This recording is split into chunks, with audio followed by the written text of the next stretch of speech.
Hi, I'm Rotem Guttman. And I'm Gabe Somlo. And thank you for joining us.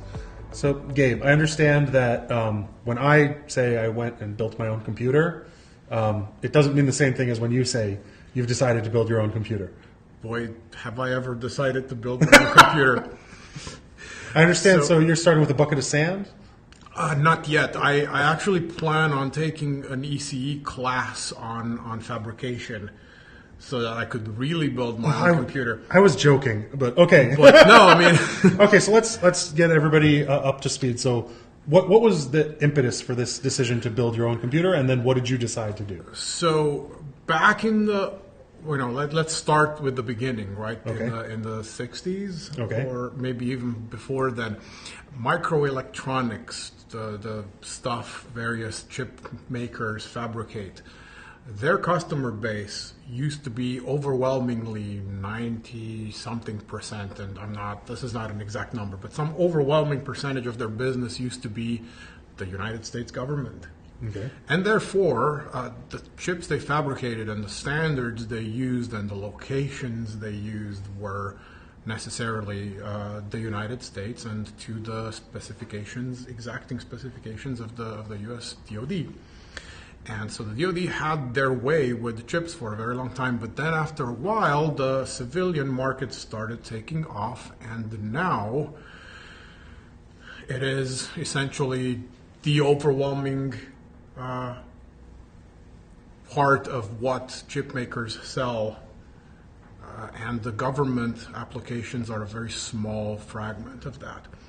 And supply chains and manufacturing and labor costs and optimizations to that effect sort of spread the whole thing around, and now you have chips being made in places where you don't even know what is all involved and who works there and who controls the fabrication.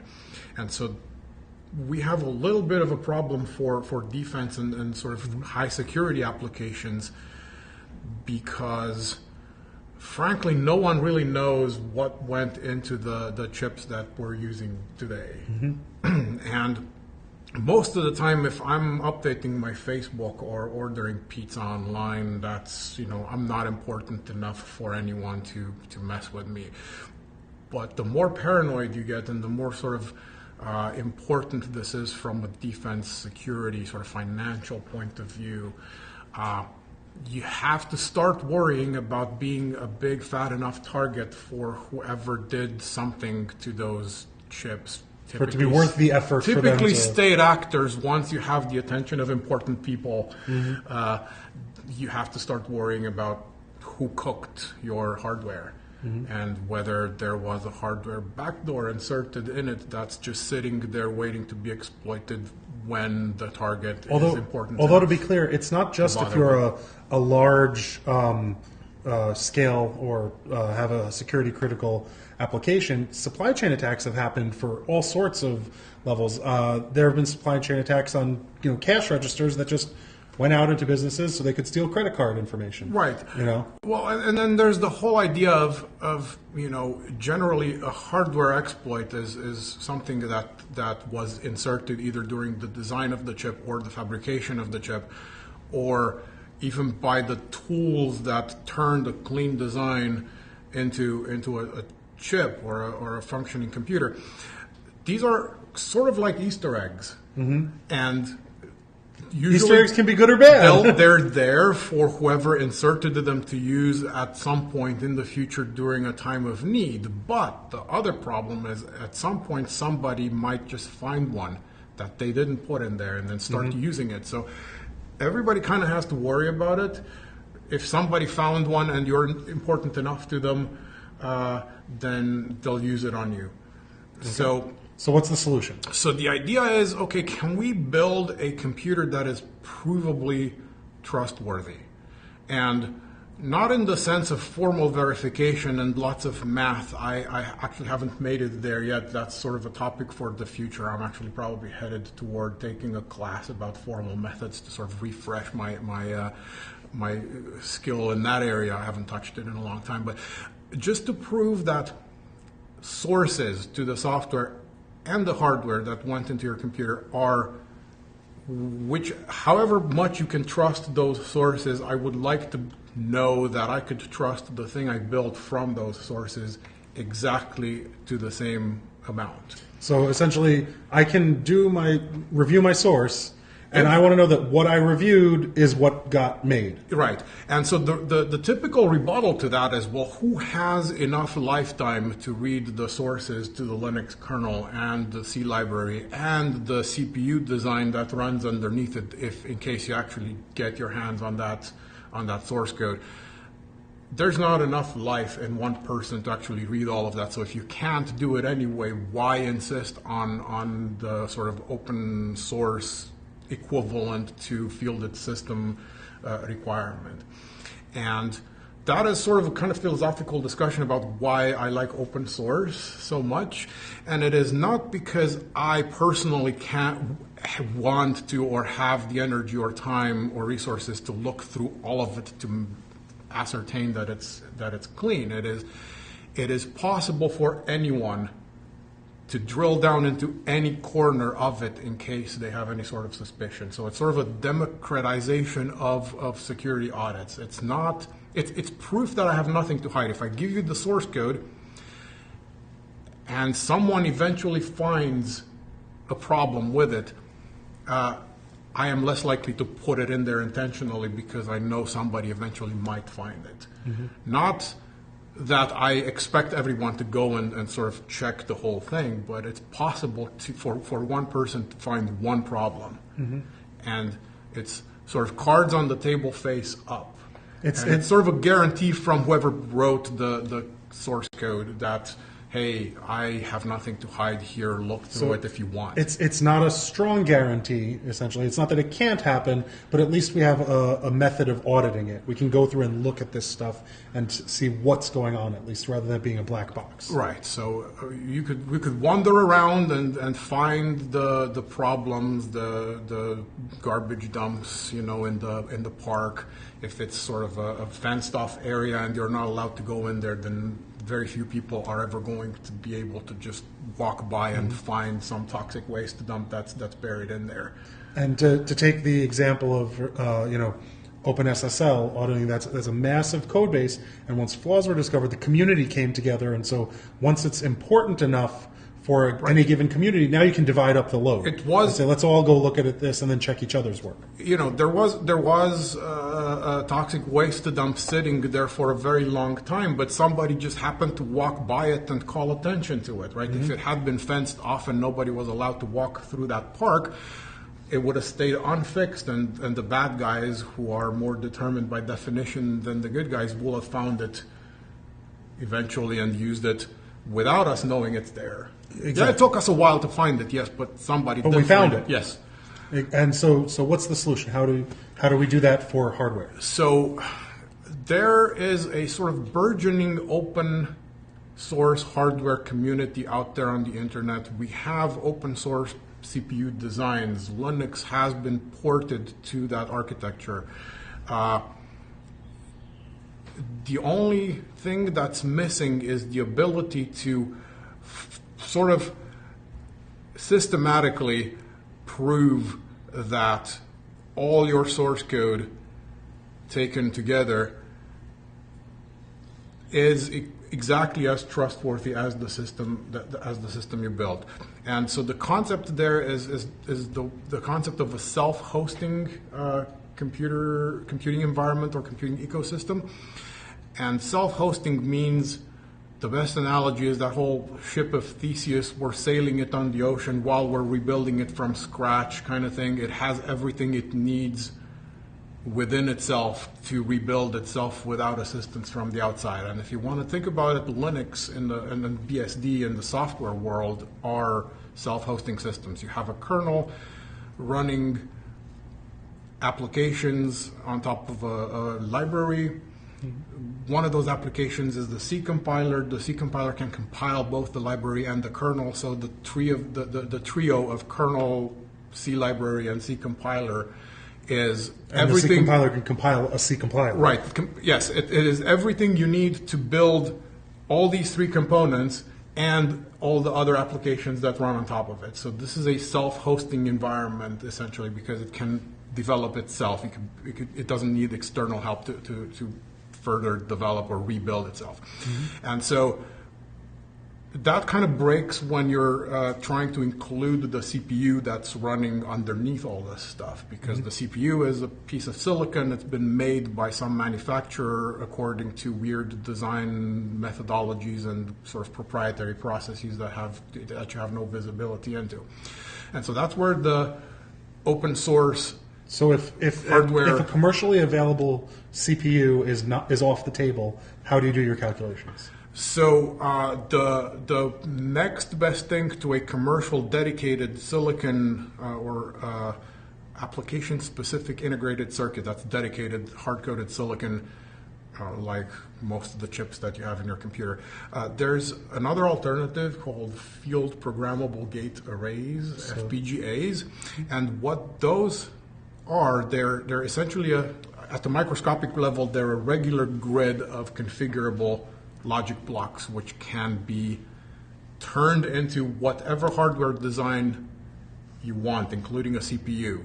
And so they're easier to inspect visually for bugs, and the manufacturer doesn't know what you're going to use one for when you configure it. So you could put a CPU on top of it, configure it to act as a CPU, and that precludes a large class of hardware attacks. It's going to be a slower CPU. It's not going to be a high-performance computer. You're probably not going to do particle simulations or mining for cryptocurrency on this thing, but it can be a good enough embedded for security system. Critical applications where you really need to trust. Those are more likely to be embedded systems controlling some kind of industrial process, or things that you don't want to have hardware holes in.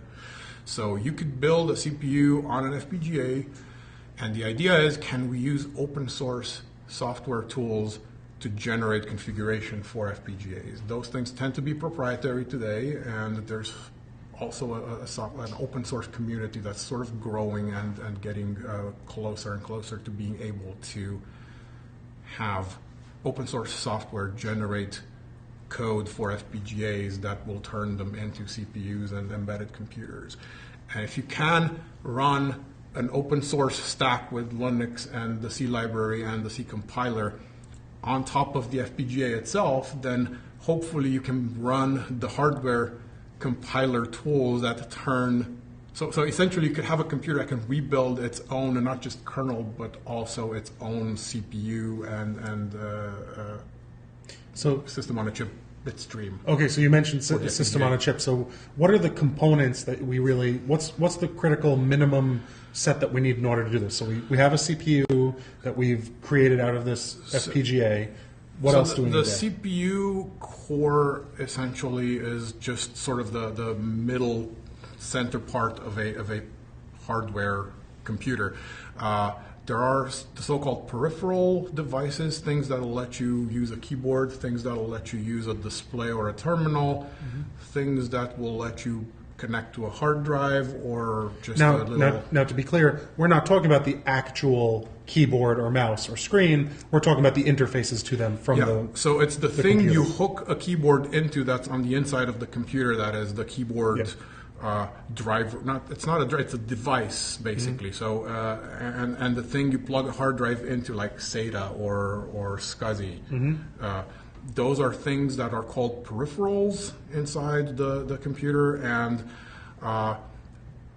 essentially a system on a chip is a CPU plus a bunch of hardware that accepts connections to different devices that get jammed into the same logical chip, which is why it's a system on a chip rather than just a CPU. And you're going to need some sort of memory as well, right? That you're going to have to connect to. So that's to talk to the outside. So to talk to memory, you have a large or small or whatever in between RAM memory.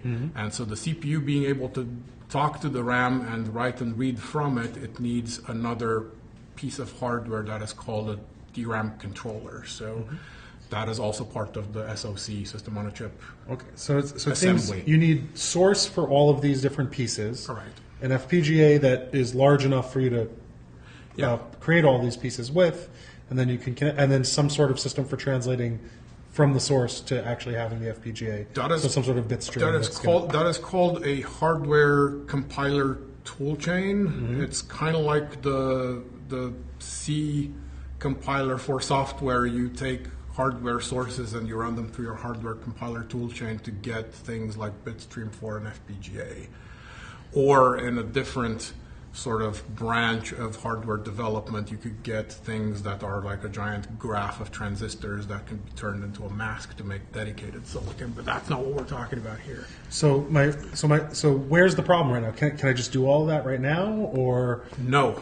Okay. Right now, when you buy an FPGA, typically the only way to program that FPGA is with the vendor supplied compiler toolchain that you're very unlikely to ever see the source code. So another black box. It's a black box. So in that black box, theoretically, there could be all sorts of exploits and problems. The only way to rule those out is to compile it yourself from source, and then you have that property back that you could look through the sources, or you could have someone look through the sources and find problems and call attention to them. So is that what you're working on right now? Or there is an open source compiler toolchain being developed on the internet by a collaborative effort. I am participating in that effort. I'm trying to actually get a usefully large FPGA targeted by the open source toolchain so we can make it run a system on a chip. So let's say we could run Linux on it. So let's now talk about what's the use case for all this. So let's say you succeed. This is done. We have an open source tool chain. We have sources. We have these, 1 million of these FPGAs sitting in a shipping container that we can do whatever we want with. What do we use them for now? So we have a computer, a little embedded computer that's capable of running Linux and proving that it is as secure as the source code. What should we be able to do with these things? Well, things like industrial control, SCADA systems, the government will want to know that various different embedded systems for military applications are trustworthy and not compromised. It seems like it wouldn't just be the government, but also for commercial industry, there would be an incentive for any case where they're worried about a supply chain attack. This could be useful for them. Anyone who was worried about the chips having Easter eggs in them and them being a big enough target to bother with by whoever inserted the Easter eggs or found them could benefit from this. Again, this is not going to be a super powerful computer, but it's going to be a fully trustworthy computer for sort of lower power, lower intensity applications, embedded systems typically. And so, and that's right now where we're at an early stage.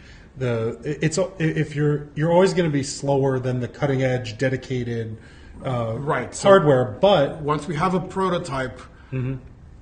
I am hopeful that we're going to keep optimizing it and bringing it up to speed to make it as fast as possible. So maybe if we're lucky in a few years, we could have a fully trustworthy, open, transparent computer that is up to the standards of maybe the early 2000s, late 90s, which I could be happy using a desktop computer of that level of power for, I don't know, my email and my finances and things like that. I'm still not going to run particle simulations on it. Oh, no, absolutely. This is not going to be for high-powered computing, but we can get it to the point where it's useful for security-critical applications, banking, for and if I want to, healthcare. Right, so if I want to know for 100% of a fact that this computer works for me and no one else, right? There was nobody who left it in a state where it would somehow maybe betray me to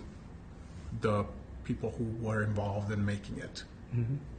If I want it to be mine, work for me 100% of the time, as in for the paranoid type of applications, that's the kind of thing you could be using this for. Okay, well, in the future.